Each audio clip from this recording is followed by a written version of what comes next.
ಶ್ರೀ ಗುರುಗಣಪತಿಭ್ಯಾಂ ನಮಃ. ಶ್ರೀ ಶಾರದಾಂಬಾಯೇ ನಮಃ.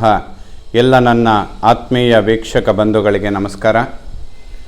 ವೀಕ್ಷಕರೇ, ಕ್ರೋಧಿನಾಮ ಸಂವತ್ಸರ, ದಕ್ಷಿಣಾಯಣ, ವರ್ಷ ಋತು, ಶ್ರಾವಣ ಮಾಸ, ಆಗಸ್ಟ್ ತಿಂಗಳ ಮಾಸ ಭವಿಷ್ಯವನ್ನು ತಿಳ್ಕೊಳ್ಳುವ ಪ್ರಯತ್ನ ಮಾಡೋಣ. ಈ ಆಗಸ್ಟ್ ತಿಂಗಳಿಂದ ಶ್ರಾವಣ ಮಾಸ ಅನ್ನುವಂಥದ್ದೇನು ಪ್ರಾರಂಭ ಆಗುತ್ತೆ. ಈ ಶ್ರಾವಣ ಮಾಸದಲ್ಲಿ ವಿಶೇಷವಾಗಿ ಶನಿವಾರದ ದಿವಸಗಳು ವಿಷ್ಣು ಆರಾಧನೆ ಮಾಡುವಂಥದ್ದು, ಲಕ್ಷ್ಮೀ ವೆಂಕಟೇಶ್ವರ, ಲಕ್ಷ್ಮೀ ನರಸಿಂಹನ ದರ್ಶನ ಮಾಡುವಂಥದ್ದು, ಇವೆಲ್ಲ ಬಹಳಷ್ಟು ಶುಭ ಫಲಗಳನ್ನು ಕೊಡುತ್ತೆ. ಏಕೆಂದರೆ ಜ್ಯೋತಿಷ್ಶಾಸ್ತ್ರದಲ್ಲಿ ಪ್ರಧಾನ ದೇವತೆ ಸೂರ್ಯ, ಸೌರಮಂಡಲಕ್ಕೆ ಅಧಿಪತಿ ಅಂತ ಹೇಳ್ತೇವೆ. ಆ ಸೂರ್ಯ ಏಪ್ರಿಲ್ 14ರಿಂದ ಮೇ 14 ತನಕ ತನ್ನ ಉಚ್ಚಕ್ಷೇತ್ರವಾದಂತಹ ಮೇಷರಾಶಿಯಲ್ಲಿ ಸಂಚಾರ ಮಾಡ್ತಾ ಇರ್ತಾನೆ. ಅದೇ ರೀತಿಯಲ್ಲಿ ಆಗಸ್ಟ್ ತಿಂಗಳಲ್ಲಿ ಅವನು ತನ್ನ ಸ್ವಕ್ಷೇತ್ರವಾದಂತಹ ಸಿಂಹರಾಶಿಯಲ್ಲಿ ಸಂಚಾರ ಮಾಡ್ತಾ ಇರ್ತಾನೆ. ಸೂರ್ಯ ಉಚ್ಚಕ್ಷೇತ್ರ ಮತ್ತು ಸ್ವಕ್ಷೇತ್ರದಲ್ಲಿ ಸಂಚಾರ ಮಾಡುವಾಗ ಬಹಳಷ್ಟು ಅನುಕೂಲಗಳು ಉಂಟಾಗುತ್ತೆ. ರಾಷ್ಟ್ರಮಟ್ಟದಲ್ಲಿ ಅನುಕೂಲಗಳನ್ನು ನೋಡಬಹುದು. ಹಾಗೆ ವೈಯಕ್ತಿಕವಾಗಿ ಪ್ರತಿ ವ್ಯಕ್ತಿಗೂ ಕೂಡ ಅಪಾರವಾದ ಹೆಸರು, ಕೀರ್ತಿ ಇಂಥದ್ದನ್ನೆಲ್ಲ ಸಂಪಾದನೆ ಮಾಡೋದಕ್ಕೆ ಸೂರ್ಯನ ಒಂದು ಉತ್ತಮ ಸ್ಥಾನದಲ್ಲಿರುವಂಥದ್ದು ಅತ್ಯಂತ ಅವಶ್ಯಕವಾಗುತ್ತೆ. ಅಂತಹ ಸೂರ್ಯ ತನ್ನ ಸ್ವಕ್ಷೇತ್ರದಲ್ಲಿದ್ದು ಬುಧಾದಿತ್ಯ ಯೋಗದಲ್ಲಿದ್ದಾಗ ಸಂಪೂರ್ಣ ವಿಷ್ಣು ಸಂಭೂತನಾಗಿರ್ತಾನೆ. ಆತ್ಮಕಾರಕನಾದಂತಹ ಸೂರ್ಯ ಜ್ಞಾನಕಾರಕನಾದಂತಹ ಬುಧ ಸೇರಿದರೆ ಆತ್ಮಜ್ಞಾನ ಅಂತೇನು ಹೇಳ್ತೇವೆ, ಅದನ್ನು ವಿಷ್ಣು ಸ್ವರೂಪ ಅಂತ ಕೂಡ ಹೇಳ್ತೇವೆ. ಹಾಗಾಗಿ ಈ ಶ್ರಾವಣ ಮಾಸದಲ್ಲಿ ವಿಷ್ಣು ಆರಾಧನೆ ಮಾಡುವಂಥದ್ದು ಬಹಳ ಶುಭ ಫಲಗಳನ್ನು ಕೊಡುತ್ತೆ. ಅದೇ ರೀತಿಯಾಗಿ ಈ ಆಗಸ್ಟ್ ತಿಂಗಳಲ್ಲಿ 9ನೇ ತಾರೀಕು ವಿಶೇಷವಾಗಿ ನಾಗದೇವತೆಯನ್ನು ಆರಾಧನೆ ಮಾಡುವಂತಹ ದಿವಸ, ನಾಗರ ಪಂಚಮಿ. ವಿಶೇಷವಾಗಿ ಯಾವುದೇ ಜಾತಕದಲ್ಲಿ ಸರ್ಪದೋಷಗಳಿದ್ದಲ್ಲಿ ನಾಗದೇವತೆಯ ಆರಾಧನೆ ಮಾಡುವಂಥದ್ದು ಬಹಳ ಶುಭ ಫಲಗಳನ್ನು ಕೊಡುತ್ತೆ. ಸಾಮಾನ್ಯವಾಗಿ ಸರ್ಪದೋಷಗಳಿಲ್ಲದಂತಹ ಜಾತಕಗಳೇ ಇರೋದು ಬಹಳ ಕಷ್ಟ ಆಗುತ್ತೆ. ಎಲ್ಲರಿಗೂ ಸ್ವಲ್ಪ ಮಟ್ಟಿನ ಸರ್ಪದೋಷಗಳು ಇದ್ದೇ ಇರುತ್ತೆ. ಹಾಗಾಗಿ ನಾಗರ ಪಂಚಮಿಯ ದಿನದಂದು ನಾಗದೇವತೆಗೆ, ನಾಗರಾಜನಿಗೆ ಕ್ಷೀರಾಭಿಷೇಕ ಮಾಡುವಂಥದ್ದು, ಅದು ಹರಿದ್ರ ಮಿಶ್ರಿತ ಕ್ಷೀರಾಭಿಷೇಕ ಮಾಡುವಂಥದ್ದು, ಇದೆಲ್ಲ ಬಹಳ ಶುಭ ಆಗುತ್ತೆ. ಆಚರಣೆ ಮಾಡುವಂಥವರು ಖಂಡಿತ ಶ್ರದ್ಧಾಭಕ್ತಿಯಿಂದ ಈ ಒಂದು ಶುಭ ದಿನವನ್ನು ಆಚರಿಸಿದರೆ ಆ ದೋಷಗಳನ್ನು ಪರಿಹಾರ ಮಾಡಿಕೊಳ್ಳೋದಕ್ಕೆ ಬಹಳಷ್ಟು ಅನುಕೂಲಗಳಾಗುತ್ತೆ. ಅದೇ ರೀತಿಯಲ್ಲಿ ಶ್ರಾವಣ ಮಾಸದಲ್ಲಿ ಇನ್ನೊಂದು ವಿಶೇಷವಾದಂತಹ ಪೂಜೆ ಅಂತ ಹೇಳಿದರೆ 16ನೇ ತಾರೀಕು ಶುಕ್ರವಾರದಂದು ವರಮಹಾಲಕ್ಷ್ಮಿ ವ್ರತ ಆಚರಣೆ ಮಾಡುವಂತಹ ಪದ್ಧತಿ ಇರುವಂಥವರು ಆ ವ್ರತವನ್ನು ಆಚರಣೆ ಮಾಡಿದರೆ ಹೆಚ್ಚು ಧನಕಾರಕನಾದಂತಹ ಶುಕ್ರನು ಕೂಡ ತೃಪ್ತನಾಗ್ತಾನೆ. ಹಾಗೆ ಲಕ್ಷ್ಮಿಯ ಒಂದು ಅನುಗ್ರಹಕ್ಕೆ ಪಾತ್ರರಾಗುವುದಕ್ಕೆ ಬಹಳಷ್ಟು ಅನುಕೂಲಗಳಾಗುತ್ತೆ. ವೀಕ್ಷಕರೇ, 16ನೇ ತಾರೀಕು ಶುಕ್ರವಾರದ ದಿವಸ ವರಮಹಾಲಕ್ಷ್ಮಿ ವ್ರತಾಚರಣೆ ಮಾಡಿ ಶುಭ ಫಲಗಳನ್ನು ಪಡೆಯೋದಕ್ಕೆ, ಆ ದೇವತೆಯ ಅನುಗ್ರಹಕ್ಕೆ ಪಾತ್ರರಾಗಿ ಅಂತ ಹೇಳ್ತಾ, ಅದೇ ರೀತಿಯಲ್ಲಿ 19ನೇ ತಾರೀಕು ನೂಲ ಹುಣ್ಣಿಮೆ, ಅಂದರೆ ಋಗ್ವೇದಿಗಳು ಮತ್ತು ಯಜುರ್ವೇದಿಗಳು ಉಪಕರ್ಮ ಮಾಡುವಂತಹ ದಿವಸ. ಇದನ್ನು ಆಚರಣೆ ಮಾಡಿದರೆ ಬಹಳ ಶುಭ ಆಗುತ್ತೆ. ಈ ಎಲ್ಲ ವಿಶೇಷವಾದಂತಹ ದಿನಗಳು, ಅದೇ ರೀತಿಯಲ್ಲಿ ಶ್ರಾವಣ ಶನಿವಾರ ವಿಷ್ಣು ಆರಾಧನೆ ಮಾಡುವಂಥದ್ದು, ಈ ಮಾಸಗಳಲ್ಲಿ ಈ ಎಲ್ಲ ದೇವತೆಗಳ ಆರಾಧನೆ ಮಾಡೋದರಿಂದ ವರ್ಷ ಪೂರ್ತಿ ಶುಭ ಫಲಗಳನ್ನು ಪಡೆಯೋದಕ್ಕೆ ಸಾಧ್ಯವಾಗುತ್ತೆ.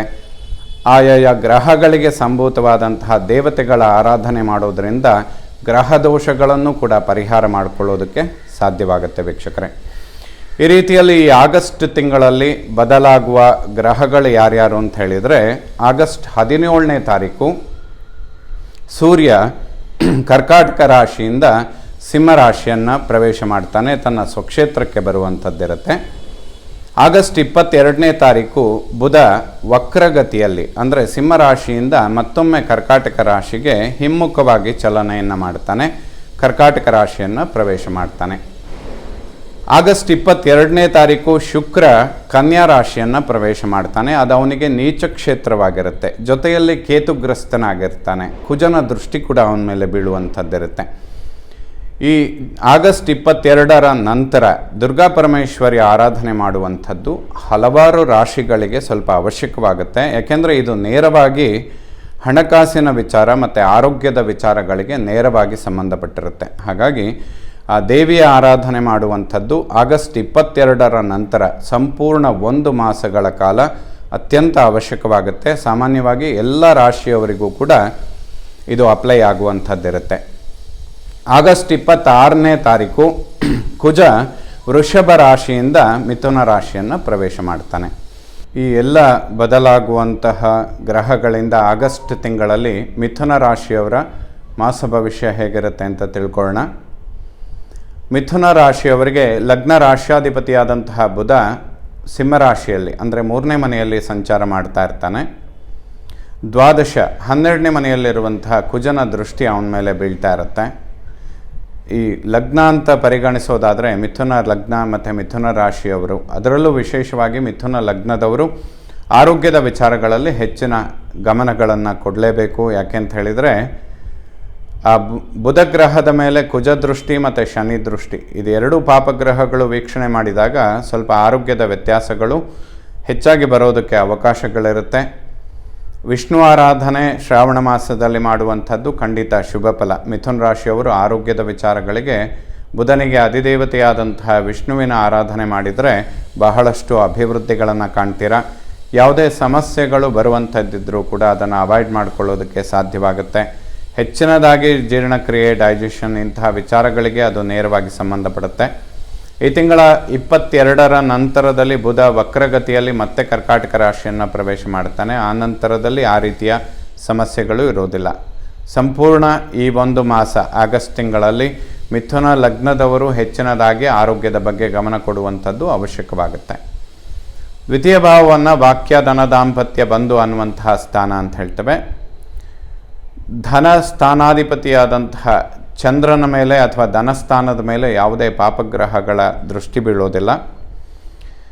ದ್ವಾದಶದಲ್ಲಿರುವಂತಹ ಕುಜದೋಷಗಳಿಂದ ಸ್ವಲ್ಪ ವಾಕ್ಯಗಳನ್ನು ಸೌಮ್ಯ ಮಾಡಿಕೊಳ್ಳೋದು ಅಗತ್ಯ. ಇಲ್ಲದೇ ಇದ್ದರೆ ಈ ತಿಂಗಳ 17ರ ನಂತರ ಸೂರ್ಯ ಸ್ವಕ್ಷೇತ್ರವನ್ನು ಪ್ರವೇಶ ಮಾಡಿದರೂ ಕೂಡ ಅವನ ಮೇಲೆ ಶನಿ ದೃಷ್ಟಿ ಅನ್ನುವಂಥದ್ದು ಬೀಳ್ತಾ ಇರುತ್ತೆ. ರವಿ ಶನಿಯ ಯುತಿಯಾಗುವಂಥದ್ದು ಅಥವಾ ಸೂರ್ಯನ ಮೇಲೆ ಶನಿ ದೃಷ್ಟಿ ಬೀಳುವಂಥದ್ದು ಇದೆಲ್ಲ ಆತ್ಮಜ್ಞಾನಕ್ಕೆ ಅಥವಾ ಆತ್ಮನಿಂದನೆಗಳಿಗೆ ಸ್ವಲ್ಪ ಕಾರಣ ಆಗುತ್ತೆ ಅಂತ ಹೇಳುತ್ತೆ. ಹಾಗಾಗಿ ವಾಕ್ಯಗಳನ್ನು ಸ್ವಲ್ಪ ಸೌಮ್ಯ ಮಾಡಿಕೊಂಡ್ರೆ ವ್ಯಾವಹಾರಿಕವಾಗಿ ಕುಟುಂಬದಲ್ಲಿ ಸೌಖ್ಯ, ನೆಮ್ಮದಿ ಇದನ್ನೆಲ್ಲ ಕಾಣೋದಕ್ಕೆ ಸಾಧ್ಯ. ಧನಾಗಮನಗಳು ಸ್ವಲ್ಪ ವಿಳಂಬ ಆಗುವಂಥದ್ದಿರುತ್ತೆ. ಏಕೆಂದರೆ ವ್ಯಯಾಧಿಪತಿಯಾದಂತಹ ಶುಕ್ರ ತೃತೀಯ ಭಾವದಲ್ಲಿರ್ತಾನೆ. ಬುಧನ ಯುತಿಯಲ್ಲಿ ಶುಕ್ರನ ಸಂಚಾರ ಆಗ್ತಾ ಇರುತ್ತೆ.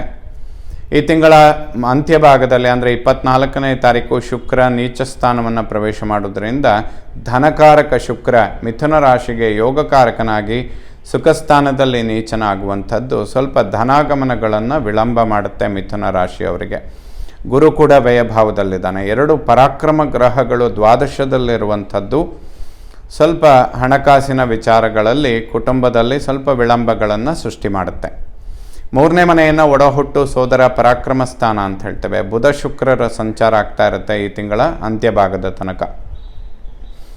ಯಾವುದಾದ್ರೂ ವಿಶೇಷವಾಗಿ ಧನಾಗಮನಗಳನ್ನು ಎಕ್ಸ್ಪೆಕ್ಟ್ ಮಾಡಿದರೆ ಖಂಡಿತ ಅನುಕೂಲಗಳಾಗುತ್ತೆ. ಯಾಕೆಂದರೆ ಶುಕ್ರ ವ್ಯಯಾಧಿಪತಿಯಾಗಿ 3ರಲ್ಲಿರುವಂಥದ್ದು ಶುಭ ಫಲಗಳನ್ನೇ ಕೊಡ್ತಾನೆ. ಆದರೆ ಅವನ ಮೇಲೆ ಕುಜನ ದೃಷ್ಟಿ 12ನೇ ಮನೆಯಿಂದ ಬೀಳುವಂಥದ್ದು. ದುರ್ಗಾ ಪರಮೇಶ್ವರಿ ಆರಾಧನೆ ಮಾಡಿದರೆ ಖಂಡಿತ ಶುಭವಾಗುತ್ತೆ. ಆಲ್ಮೋಸ್ಟ್ ಈ ಮಾಸಗಳಲ್ಲಿ ಎಲ್ಲರಿಗೂ ಕೂಡ ದುರ್ಗಾ ಪರಮೇಶ್ವರಿಯ ಒಂದು ಅನುಗ್ರಹ ಅತ್ಯಂತ ಅವಶ್ಯಕವಾಗಿರುತ್ತೆ. ಆ ದೇವಿಗೆ ಸಂಬಂಧಪಡುವಂತಹ ಸ್ತೋತ್ರಗಳನ್ನು ಪಠನೆ ಮಾಡುವಂಥದ್ದು ಅಥವಾ ದುರ್ಗಾ ಸಪ್ತಶತಿ ಪಾರಾಯಣ ಇವೆಲ್ಲ ಆರೋಗ್ಯ ಮತ್ತು ಹಣಕಾಸಿನ ವ್ಯವಸ್ಥೆಗಳಿಗೆ ಬಹಳಷ್ಟು ಅನುಕೂಲಗಳನ್ನು ಮಾಡಿಕೊಡುತ್ತೆ. ಇನ್ನು ಒಡಹುಟ್ಟುಗಳಲ್ಲಿ ಸೋದರಿಯರಿಗೆ ಸ್ವಲ್ಪ ಆರೋಗ್ಯದ ಸಮಸ್ಯೆಗಳಾಗುವಂಥದ್ದು, ಬೆನ್ನು ಹುರಿ, ಬ್ಯಾಕ್ ಪೈನ್ ಇಂತಹ ವಿಚಾರಗಳು ಅಥವಾ ಜೀರ್ಣಕ್ರಿಯೆ, ಡೈಜೆಷನ್, ಮೂಳೆಗೆ ಸಂಬಂಧಪಡುವಂಥ ವಿಚಾರಗಳು ಇದೆಲ್ಲ ಸ್ವಲ್ಪ ಸಮಸ್ಯೆಗಳು ಸಣ್ಣ ಪುಟ್ಟದ್ದು ಬರುವಂಥದ್ದಿರುತ್ತೆ. ಇದಕ್ಕೆಲ್ಲದಕ್ಕೂ ಕೂಡ ಪರಿಹಾರಾರ್ಥವಾಗಿ ವಿಷ್ಣು ಆರಾಧನೆ ಅಥವಾ ವಿಷ್ಣುವಿನ ದರ್ಶನ ಮಾಡುವಂಥದ್ದು, ದುರ್ಗಾ ಸಪ್ತಶತಿ ಪಾರಾಯಣ ಇದೆಲ್ಲ ಬಹಳ ಶುಭ ಫಲಗಳನ್ನು ಕೊಡುವಂಥದ್ದಾಗುತ್ತೆ. 4ನೇ ಮನೆಯನ್ನು ವಿದ್ಯೆ, ಮಾತೃ, ವಾಹನ, ಸುಖ, ಪ್ರಾಪರ್ಟಿ ಅಂತ ಹೇಳ್ತೇವೆ. ಮಿಥುನ ರಾಶಿಯವರಿಗೆ ಗುರು ವ್ಯಯಭಾವದಲ್ಲಿರೋದ್ರಿಂದ ಯಾವುದೇ ಭೂಮಿಗೆ ಸಂಬಂಧಪಡುವಂತಹ ವ್ಯವಹಾರಗಳನ್ನು ಈ ಸಮಯದಲ್ಲಿ ಮಾಡದೇ ಇರುವಂಥದ್ದು ಶುಭವಾಗುತ್ತೆ. ಯಾಕೆಂದರೆ 4ರಲ್ಲಿ ಕೇತು ಇದ್ದಾನೆ. ಈ ತಿಂಗಳ 26ರ ನಂತರದಲ್ಲಿ ಕುಜ ಮಿಥುನ ರಾಶಿಯನ್ನೇ ಪ್ರವೇಶ ಮಾಡೋದ್ರಿಂದ ಅವನ ದೃಷ್ಟಿ ಕೂಡ ಕೇತುವಿನ ಮೇಲೆ ಬೀಳುತ್ತೆ. ವಾಹನ ಚಾಲನೆ ಮಾಡುವಂತಹ ವಿಚಾರಗಳಲ್ಲಿ ಮಿಥುನ ರಾಶಿಯವರು ಅತಿ ಹೆಚ್ಚಿನ ಮುನ್ನೆಚ್ಚರಿಕೆಗಳನ್ನು ತೆಗೆದುಕೊಳ್ಬೇಕಾದಂತಹ ಅವಶ್ಯಕತೆಗಳಿರುತ್ತೆ. ಇದೆಲ್ಲ ಜಾತಕದಲ್ಲಿ ಸರ್ಪದೋಷಗಳು ಹೆಚ್ಚಾಗಿದ್ದಾಗ ಸ್ವಲ್ಪ ಇದರ ಪರಿಣಾಮಗಳು ಜಾಸ್ತಿ ಆಗುವಂತಹ ಸಂಭವಗಳು ಹೆಚ್ಚಾಗಿರುತ್ತೆ. ಹಾಗಾಗಿ ಇದು ಎಲ್ಲರಿಗೂ ಅನ್ವಯಿಸುತ್ತೆ ಅಂತಲ್ಲ, ಬಟ್ ಕೆಲವರಿಗೆ ಆ ರೀತಿಯ ಸಮಸ್ಯೆಗಳು ಹೆಚ್ಚಾಗಿ ಬರುವಂತಹ ಒಂದು ಸಂದರ್ಭ ಇದಾಗಿರುತ್ತೆ. ಇದಕ್ಕೆ ಪರಿಹಾರ ಏನು ಮಾಡ್ಕೊಳ್ಬೇಕು ಅಂತ ಕೇಳಿದರೆ, ಗಣಪತಿಯ ಆರಾಧನೆ ಮಾಡುವಂಥದ್ದು ಕೂಡ. 4th ಹೌಸಲ್ಲಿ ಕೇತು, ಅವನಿಗೆ ಪ್ರಧಾನ ದೇವತೆ ಗಣಪತಿ ಅಂತ ಹೇಳ್ತೇವೆ. ಸುಬ್ರಹ್ಮಣ್ಯನ ದೃಷ್ಟಿ ಆ ಕೇತುವಿನ ಮೇಲೆ ಬೀಳುವಾಗ ವಾಹನ ಚಾಲನೆ ಇಂತಹ ವಿಚಾರಗಳಲ್ಲಿ ಮುನ್ನೆಚ್ಚರಿಕೆಗಳು ಅವಶ್ಯಕವಾಗುತ್ತೆ. ಕಲಿಯುಗದಲ್ಲಿ ದುರ್ಗಿ ಮತ್ತು ವಿನಾಯಕ ಅತಿ ಕ್ಷಿಪ್ರವಾಗಿ ವರವನ್ನು ಕೊಡುವಂತಹ ದೇವತೆಗಳು ಅಂತ ಹೇಳ್ತೇವೆ. ಹಾಗಾಗಿ ದುರ್ಗಾ ಪರಮೇಶ್ವರಿ ಮತ್ತು ಗಣಪತಿಯ ಆರಾಧನೆ ಮಿಥುನ ರಾಶಿಯವರಿಗೆ ಇನ್ನೊಂದು 2 ತಿಂಗಳ ಕಾಲ ಅತ್ಯಂತ ಅವಶ್ಯಕವಾಗುತ್ತೆ. ಇದು ಸುಖಾಪೇಕ್ಷೆಗಳಿಗೆ ಸಂಬಂಧಪಡುವಂತಹ ಎಲ್ಲ ವಿಚಾರಗಳಿಗೆ ನೇರವಾಗಿ ಸಂಬಂಧಪಟ್ಟಿರುತ್ತೆ. ಭೂಮಿಕಾರಕನಾದಂತಹ ಕುಜನು ಕೂಡ ವ್ಯಯಭಾವದಲ್ಲಿರೋದರಿಂದ ಭೂಮಿಗೆ ಸಂಬಂಧಪಡುವಂತಹ ವಿಚಾರಗಳಲ್ಲಿ ಹಿನ್ನಡೆ, ವಾಹನದಿಂದ ಸ್ವಲ್ಪ ಸಣ್ಣ ಪುಟ್ಟ ತೊಂದರೆಗಳಾಗುವಂಥದ್ದು, ಮಕ್ಕಳ ಆರೋಗ್ಯದಲ್ಲಿ ವ್ಯತ್ಯಾಸಗಳು ಉಂಟಾಗುವಂಥದ್ದು. ಏಕೆಂದರೆ ಪಂಚಮಾಧಿಪತಿ ಶುಕ್ರನು ಕೂಡ ನೀಚ ಕ್ಷೇತ್ರವನ್ನು ಪ್ರವೇಶ ಮಾಡ್ತಾನೆ ಈ ಮಾಸದ ಅಂತ್ಯ ಭಾಗದಲ್ಲಿ. ಇವೆಲ್ಲ ಸಂತಾನ, ಮಕ್ಕಳ ಆರೋಗ್ಯ, ವಿದ್ಯಾಭ್ಯಾಸ, ವಾಹನ ಚಾಲನೆ, ಪ್ರಾಪರ್ಟಿ, ಈ ಎಲ್ಲ ವಿಚಾರಗಳು ಮಿಥುನ ರಾಶಿಯವರು ಸ್ವಲ್ಪ ಪೋಸ್ಟ್ಪೋನ್ ಮಾಡಿಕೊಳ್ಬೇಕಾಗತ್ತೆ. ಆಲ್ಮೋಸ್ಟ್ ಇದೆಲ್ಲ ಇನ್ನೊಂದು 2 ತಿಂಗಳ ಕಾಲ ಅತ್ಯಂತ ಅವಶ್ಯಕವಾಗುತ್ತೆ.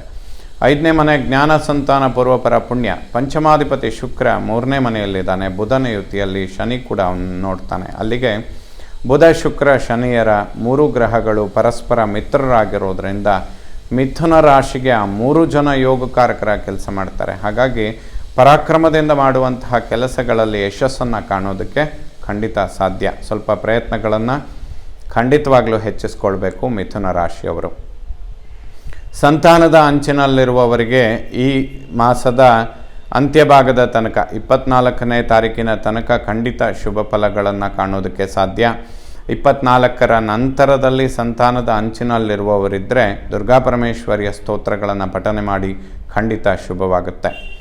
6ನೇ ಮನೆಯನ್ನು ಶತ್ರು, ಋಣ, ರೋಗಸ್ಥಾನ. ಷಷ್ಠಾಧಿಪತಿ ವ್ಯಯಭಾವದಲ್ಲಿದ್ದಾನೆ, ವ್ಯಯಾಧಿಪತಿ ತೃತೀಯದಲ್ಲಿದ್ದಾನೆ. ಇದೆಲ್ಲ negative house lord in another negative, ವಿಪರೀತ ರಾಜಯೋಗ ಅಂತೇನು ಹೇಳ್ತಾರೆ. ಸ್ವಲ್ಪ ಮಿಥುನ ರಾಶಿಯವರಿಗೆ ಎಲ್ಲ ಗ್ರಹಗಳು 3 ಮತ್ತು 12ರಲ್ಲೇ ಹೆಚ್ಚಾಗಿ ಸೇರಿಕೊಂಡಿರ್ತಾರೆ. ಸ್ವಲ್ಪ ಪರಾಕ್ರಮವನ್ನು ಹೆಚ್ಚಿಸಿದರೆ ಈ ಸಮಯದಲ್ಲಿ ಬರುವ ಸಣ್ಣ ಪುಟ್ಟ ನೆಗೆಟಿವ್ಗಳನ್ನು ಖಂಡಿತ ಅವಾಯ್ಡ್ ಮಾಡ್ಕೊಳ್ಬೋದು. ಯಾವುದೇ ಶತ್ರು ಬಾಧೆಗಳಿರೋದಿಲ್ಲ. ಸಣ್ಣ ಪುಟ್ಟ ಕಿರಿಕಿರಿಗಳಿದ್ದರೂ ಕೂಡ ಗುರುಕುಜರ ಯುತಿ ಅದನ್ನು ಪರಿಹಾರ ಮಾಡಿಕೊಳ್ಳೋದಕ್ಕೆ ಖಂಡಿತ ಸಾಧ್ಯವಾಗುತ್ತೆ ವೀಕ್ಷಕರೇ. 7ನೇ ಮನೆಯನ್ನು ಮಾಂಗಲ್ಯ, ವಿವಾಹ, ದಾಂಪತ್ಯ. ಸಪ್ತಮಾಧಿಪತಿ ಬುಧ ತೃತೀಯದಲ್ಲಿದ್ದಾನೆ. ಸಪ್ತಮಾಧಿಪತಿಯಾದಂತಹ ಗುರು ವ್ಯಯಭಾವದಲ್ಲಿ ಸಂಚಾರ ಮಾಡ್ತಾ ಇರ್ತಾನೆ. ಗುರುಬಲದ ಕೊರತೆ ಇರೋದರಿಂದ ವಿವಾಹ ಇಂತಹ ಮಂಗಳ ಕಾರ್ಯಗಳಿಗೆ ಮಿಥುನ ರಾಶಿಯವರಿಗೆ ಅಷ್ಟೇನು ಶುಭ ಸಮಯ ಅಲ್ಲ. ದಂಪತಿಗಳು ಕೂಡ ಆರೋಗ್ಯದಲ್ಲಿ ಸಣ್ಣ ಪುಟ್ಟ ವ್ಯತ್ಯಾಸಗಳನ್ನು ಕಾಣೋದಕ್ಕೂ ಕೂಡ ಇದು ಕಾರಣವಾಗುತ್ತೆ. ಯಾವಾಗ ಶುಕ್ರ ನೀಚ ಸ್ಥಾನವನ್ನು ಪ್ರವೇಶ ಮಾಡ್ತಾನೆ, ಪ್ರತಿಯೊಬ್ಬರ ಜಾತಕದಲ್ಲಿ ಶುಕ್ರನ ಒಂದು ಯೋಗಗಳು ದಾಂಪತ್ಯಕ್ಕೆ ನೇರವಾಗಿ ಸಂಬಂಧಪಟ್ಟಿರುತ್ತೆ. ಹಾಗಾಗಿ ದೈವಗುರು ವ್ಯಯಭಾವದಲ್ಲಿದ್ದು ದೈತ್ಯಗುರು ಶುಕ್ರಾಚಾರ್ಯರು ನೀಚ ಸ್ಥಾನದಲ್ಲಿ ಸಂಚಾರ ಮಾಡುವಂಥದ್ದು. ಈ 2 ಗ್ರಹಗಳ ಕಾಂಬಿನೇಷನ್ಗಳು ಆರೋಗ್ಯದ ಸಣ್ಣ ಪುಟ್ಟ ವ್ಯತ್ಯಾಸಗಳಿಗೆ ಕಾರಣವಾಗುತ್ತೆ. ಪರಿಹಾರ ಒಂದೇ, ದುರ್ಗಾ ಪರಮೇಶ್ವರಿಯ ಸ್ತೋತ್ರಗಳನ್ನು ಖಂಡಿತ ಪಠನೆ ಮಾಡಿ. ಅಷ್ಟಮ ಭಾವವನ್ನು ಮೃತ್ಯುಸ್ಥಾನ, ಗೌಪ್ಯ, ರಂಧ್ರಸ್ಥಾನ. ಅಷ್ಟಮಾಧಿಪತಿ ಶನಿ ಭಾಗ್ಯದಲ್ಲಿದ್ದಾನೆ.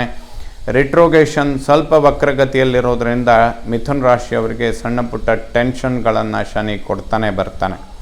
ರಾಮರಕ್ಷಾ ಸ್ತೋತ್ರಗಳನ್ನು ಪಠನೆ ಮಾಡುವಂಥದ್ದು, ರಾಮತಾರಕ ಮಂತ್ರ ಜಪ ಮಾಡುವಂಥದ್ದು, ಇದೆಲ್ಲ ಮಿಥುನ ರಾಶಿಯವರಿಗೆ ಖಂಡಿತ ಶುಭ ಫಲಗಳನ್ನು ಕೊಡುತ್ತೆ. ಯಾವುದೇ ಟೆನ್ಷನ್ಗಳಿದ್ದರೂ ಕೂಡ ಪರಿಹಾರವಾಗುತ್ತೆ. ಅಷ್ಟಮಾಧಿಪತಿ ವಕ್ರನಾಗಿರೋದರಿಂದ ಸುಖ ಸ್ಥಾನದಲ್ಲಿ ಅಥವಾ ವಾಹನ ಸ್ಥಾನದಲ್ಲಿ ಒಂದು ಪಾಪಗ್ರಹ ಸಂಚಾರ ಮಾಡುವಂಥದ್ದು. ಹಾಗಾಗಿ ಟೆನ್ಷನ್ನಲ್ಲಿ ವಾಹನ ಚಾಲನೆ ಮಾಡಬೇಡಿ. ಇದು 1-1.5 ತಿಂಗಳ ಕಾಲ, ಅಂದರೆ ಆಲ್ಮೋಸ್ಟ್ ಇದು ಈ ತಿಂಗಳ ಅಂತ್ಯಭಾಗದಲ್ಲಿ ಬರುವಂತಹ ಸಮಯ ಆಗಿರುತ್ತೆ. ಆಲ್ಮೋಸ್ಟ್ ಮುಂದಿನ ತಿಂಗಳಿಗೆ ಇದು ಹೆಚ್ಚಾಗಿ ಅಪ್ಲೈ ಆಗುವಂಥದ್ದಿರುತ್ತೆ. ಆದರೂ ಕೂಡ ಈ ಆಗಸ್ಟ್ 26ರಲ್ಲಿ ಕುಜನ ಪರಿವರ್ತನೆ ಆಗುವಂಥದ್ದು ಇರೋದರಿಂದ ಈ ಮಾಸಕ್ಕೂ ಕೂಡ ಅದನ್ನು ತಿಳಿಸುವಂತಹ ಅವಶ್ಯಕತೆಗಳಿರುತ್ತೆ. ಸಂಪೂರ್ಣ ಆಗಸ್ಟ್ ತಿಂಗಳಲ್ಲಿ 22-24 ತನಕ ಅತಿ ಹೆಚ್ಚಿನ ಶುಭ ಫಲಗಳನ್ನು ಮಿಥುನ ರಾಶಿಯವರು ಎಕ್ಸ್ಪೆಕ್ಟ್ ಮಾಡಬಹುದು. 24ರ ನಂತರ ಸಣ್ಣ ಪುಟ್ಟ ವ್ಯತ್ಯಾಸಗಳಿಗಾಗಿ ದುರ್ಗಾ ಪರಮೇಶ್ವರಿ ಆರಾಧನೆ ಮಾಡುವಂಥದ್ದು ತುಂಬ ಅವಶ್ಯಕವಾಗುತ್ತೆ. 9ನೇ ಮನೆಯನ್ನು ಭಾಗ್ಯಸ್ಥಾನ. ಶನಿ ಭಾಗ್ಯದಲ್ಲಿ ಸ್ವಕ್ಷೇತ್ರದಲ್ಲಿ ಇದ್ದಷ್ಟು ಸಮಯ ಮಿಥುನ ರಾಶಿಯವರಿಗೆ ಯಾವುದೇ ಟೆನ್ಷನ್ಗಳಿದ್ರೂ ಕೂಡ ಅವಾಯ್ಡ್ ಆಗುತ್ತೆ. ಅದಕ್ಕೆ ಪರಿಹಾರಗಳನ್ನು ಖಂಡಿತ ಮಾಡ್ಕೊಳ್ಬೋದು. ರಾಮತಾರಕ ಜಪ ಮಾಡುವಂಥದ್ದು ಅಥವಾ ರಾಮರಕ್ಷಾ ಸ್ತೋತ್ರ ಪಠನೆ ಮಾಡುವಂಥದ್ದು ಅತ್ಯಂತ ಶುಭ ಫಲಗಳನ್ನು ಮಿಥುನ ರಾಶಿಯವರು ಕಾಣೋದಕ್ಕೆ ಸಾಧ್ಯ. ಇದು ಒಂದು ಅತಿ ಉತ್ತಮವಾದಂತಹ ಪರಿಹಾರ ಕೂಡ ಆಗಿರುತ್ತೆ. ದಶಮವನ್ನು ಕರ್ಮ ಉದ್ಯೋಗ ಸ್ಥಾನ. ಕರ್ಮದಲ್ಲಿ ರಾಹು ಬಾಹುಬಲವನ್ನು ಅತಿಶಯವಾಗಿ ಕೊಡ್ತಾನೆ. ಉದ್ಯೋಗ ಕ್ಷೇತ್ರದಲ್ಲಿ ಅತಿ ಹೆಚ್ಚಿನ ಪ್ರಯತ್ನಗಳನ್ನು ಮಾಡೋದಕ್ಕೆ ರಾಹುವಿನ ಒಂದು ಅನುಗ್ರಹ ತುಂಬ ಚೆನ್ನಾಗಿರುತ್ತೆ. ಈ ಆಗಸ್ಟ್ ತಿಂಗಳಲ್ಲಿ ಬರುವ ನಾಗಪಂಚಮಿ ಇಂತಹ ದಿವಸಗಳಲ್ಲಿ ನಾಗದೇವತೆ ಆರಾಧನೆ ಮಾಡುವಂಥದ್ದು ಇದೆಲ್ಲ ಸಂಪೂರ್ಣ ಈ ವರ್ಷದಲ್ಲಿ ಆ ಸರ್ಪದೋಷಗಳಿದ್ದಂಥವರಿಗೆ ಅದರ ಪರಿಹಾರಗಳು ಅಥವಾ ಅದರಿಂದ ಆಗುವಂತಹ ಸಮಸ್ಯೆಗಳ ಪ್ರಮಾಣಗಳನ್ನು ಕಡಿಮೆ ಮಾಡಿಕೊಳ್ಳೋದಕ್ಕೆ ಇದು ಒಂದು ಉತ್ತಮವಾದಂಥ ಸಮಯ ವೀಕ್ಷಕರೇ. ಕರ್ಮ ಉದ್ಯೋಗ. ಕರ್ಮಾಧಿಪತಿ ಗುರು ವ್ಯಯಭಾವದಲ್ಲಿರೋದ್ರಿಂದ ಸ್ವಲ್ಪ ಉದ್ಯೋಗದಲ್ಲಿ ಗುರು ಟೆನ್ಷನನ್ನು ಖಂಡಿತ ಕೊಡ್ತಾನೆ. ವರ್ಕ್ ಲೋಡ್ ಸ್ವಲ್ಪ ಜಾಸ್ತಿ ಆಗೋದಕ್ಕೆ ಕಾರಣ ಆಗುತ್ತೆ. ಅಥವಾ ವೃಥಾ ಒಂದು ಚಲನೆ ಮಾಡುವಂಥದ್ದು, ವೃಥಾ ಪ್ರಯಾಣಗಳಾಗೋದಕ್ಕೆ ಮಿಥುನ ರಾಶಿಯವರಿಗೆ ತುಂಬ ಅವಕಾಶಗಳಿರುತ್ತೆ. ಬಟ್ ಇದೆಲ್ಲ ಸಕ್ಸಸ್ಸನ್ನು ಕೊಡೋದಕ್ಕೆ ದುರ್ಗಾ ಪರಮೇಶ್ವರಿ ಆರಾಧನೆ ಮಾಡೋದು ಖಂಡಿತ ಶುಭ. ಏಕೆಂದರೆ ಶುಕ್ರ ರಾಹುಕೇತುಗಳನ್ನು ಚಾಂಡಾಲರು ಅಂತ ಹೇಳ್ತಾರೆ. ಶುಕ್ರಾಚಾರ್ಯರು ದೈತ್ಯ ಗುರುಗಳು. ಹಾಗಾಗಿ ಯಾವಾಗ ಶುಕ್ರ ಕೇತುಗ್ರಸ್ತನಾಗಿ ಕರ್ಮ ಉದ್ಯೋಗ ಸ್ಥಾನವನ್ನು ನೋಡ್ತಾನೆ, ಮಿಥುನ ರಾಶಿಯವರಿಗೆ ಶುಕ್ರ ನೀಚನಾದರೂ ಕೂಡ ಧನಾಗಮನಗಳು ಅಥವಾ ಕರ್ಮ ಉದ್ಯೋಗದಲ್ಲಿ ಅಭಿವೃದ್ಧಿಗಳನ್ನು ಕಾಣೋದಕ್ಕೆ ಸಾಧ್ಯವಾಗುತ್ತೆ. ಏಕಾದಶ ಲಾಭಸ್ಥಾನ. ಲಾಭಾಧಿಪತಿ ಕುಜ ವ್ಯಯದಲ್ಲಿರುವಂಥದ್ದು. ದ್ವಾದಶದಲ್ಲಿ ಕುಜದೋಷ ಅಂತೇನು ಹೇಳ್ತೇವೆ. ನೀವು ನಿರೀಕ್ಷೆ ಮಾಡಿದಷ್ಟು ಲಾಭಗಳು ಬರೋದರಲ್ಲಿ ಹಿನ್ನಡೆ ಆಗುತ್ತೆ. ಅದು ಈ ತಿಂಗಳ ಅಂತ್ಯಭಾಗದ ತನಕ ಆ ರೀತಿಯ ಸಂದರ್ಭಗಳು ಹೆಚ್ಚಾಗಿರುತ್ತೆ. ಎಲ್ಲಿಯ ತನಕ ಅಂತ ಕೇಳಿದರೆ ಆಲ್ಮೋಸ್ಟ್ 26ರ ತನಕ. ಹಾಗಾಗಿ ಸ್ವಲ್ಪ ಪ್ರಯತ್ನಗಳನ್ನು ಹೆಚ್ಚಿಸ್ಕೊಳ್ಳಿ. ಲಾಭದ ಕೊರತೆಗಳಿದ್ದರೂ ಕೂಡ ಮುಂಬರುವಂತಹ ಮಾಸಗಳಲ್ಲಿ ಅದೆಲ್ಲ ಪರಿವರ್ತನೆ ಆಗುವಂತಹ ಸಂದರ್ಭಗಳಿರುತ್ತೆ. ಈ ಒಂದು ಮಾಸದಲ್ಲಿ ಮಾತ್ರ ಲಾಭದ ನಿರೀಕ್ಷೆಗಳು ಮಿಥುನ ರಾಶಿಯವರಿಗೆ ತುಂಬ ಕಡಿಮೆ ಇರುತ್ತೆ ಅಂತ ಹೇಳ್ಬೋದು. ವ್ಯಯಭಾವವನ್ನು ಮೋಕ್ಷಸ್ಥಾನ. ಗುರು ಮತ್ತು ಕುಜ ವ್ಯಯಭಾವದಲ್ಲಿದ್ದಾರೆ. ಒಬ್ಬ ಶುಭಗ್ರಹ, ಇನ್ನೊಂದು ಪಾಪಗ್ರಹ. ಮೋಕ್ಷ ಸ್ಥಾನದಲ್ಲಿ ಶುಭ ಗ್ರಹಗಳಿದ್ದರೆ ಶುಭ ಫಲಗಳನ್ನು ಕಾಣೋದಕ್ಕೆ ಸಾಧ್ಯ, ಅಂದರೆ ಪುಣ್ಯ ಸಂಪಾದನೆ ಮಾಡಬಹುದು ಅಂತ. ಅದೇ ರೀತಿಯಾಗಿ ಕುಜ ವ್ಯಯಭಾವದಲ್ಲಿದ್ದರೆ ಪ್ರಯತ್ನಗಳಿಗೆ ಸರಿಯಾದಂತಹ ಪ್ರತಿಫಲ ಸಿಗದೇ ಇದ್ದಾಗ ಬಹಳಷ್ಟು ನಿರಾಶೆಗಳಾಗೋದಕ್ಕೆ ಕುಜ ಸ್ವಲ್ಪ ಕಾರಣನಾಗ್ತಾನೆ. ಅದಕ್ಕೆ ಸುಬ್ರಹ್ಮಣ್ಯನ ಸ್ತೋತ್ರಗಳನ್ನು ಪಠನೆ ಮಾಡಿ. ಆಲ್ಮೋಸ್ಟ್ ಮಿಥುನ ರಾಶಿಯವರಿಗೆ ಆಗಸ್ಟ್ 26ರ ತನಕ ಕುಜ ವ್ಯಯಭಾವದಲ್ಲೇ ಇರ್ತಾನೆ. ಹಾಗಾಗಿ ಯಾವುದಾದ್ರೂ ಹೂಡಿಕೆ ಮಾಡುವಂಥವರು, ವ್ಯವಹಾರದಲ್ಲಿರುವಂಥವರಿಗೆ ಲಾಭದ ನಿರೀಕ್ಷೆಗಳಲ್ಲಿ ಏನಾದರೂ ಕೊರತೆಗಳಿದ್ದರೆ ಸುಬ್ರಹ್ಮಣ್ಯನ ಸ್ತೋತ್ರಗಳನ್ನು ಪಠನೆ ಮಾಡುವಂಥದ್ದು ಶುಭವಾಗುತ್ತೆ. ಮಿಥುನ ರಾಶಿಯವರಿಗೆ ಈ ತಿಂಗಳ 24ರ ನಂತರ ಶುಕ್ರ ನೀಚ ಕ್ಷೇತ್ರವನ್ನು ಪ್ರವೇಶ ಮಾಡಿದರೂ ಕೂಡ ಕರ್ಮ ಉದ್ಯೋಗ ಸ್ಥಾನವನ್ನು ನೋಡ್ತಾನೆ. ಶನಿ ಭಾಗ್ಯದಲ್ಲಿರುವಂಥದ್ದು. ಈ ಎರಡೂ ಗ್ರಹಗಳು ಶುಭ ಫಲಗಳನ್ನು ಕೊಡ್ತಾರೆ. ರಾಹು ಕರ್ಮ ಉದ್ಯೋಗದಲ್ಲಿ ಅತಿಶಯವಾದ ಬಾಹುಬಲವನ್ನು ಅಥವಾ ಪ್ರಯತ್ನಗಳನ್ನು ಹೆಚ್ಚಿಸಿಕೊಳ್ಳೋದಕ್ಕೆ ರಾಹು ಅತಿಶಯವಾಗಿ ಕಾರಣಕರ್ತನಾಗ್ತಾನೆ. ಎಲ್ಲ ನವಗ್ರಹಗಳು ಕೂಡ ಮಿಥುನ ರಾಶಿಯವರಿಗೆ ಆಗಸ್ಟ್ ತಿಂಗಳಲ್ಲಿ ಶುಭ ಫಲಗಳನ್ನೇ ಕೊಡುವಂಥವರಾಗಲಿ. ಶ್ರೀ ಶಾರದಾ ಪರಮೇಶ್ವರಿಯ ಸಂಪೂರ್ಣ ಅನುಗ್ರಹ ಎಲ್ಲ ನನ್ನ ವೀಕ್ಷಕ ಬಂಧುಗಳ ಮೇಲಿರಲಿ. ಶುಭವಾಗಲಿ ವೀಕ್ಷಕರ.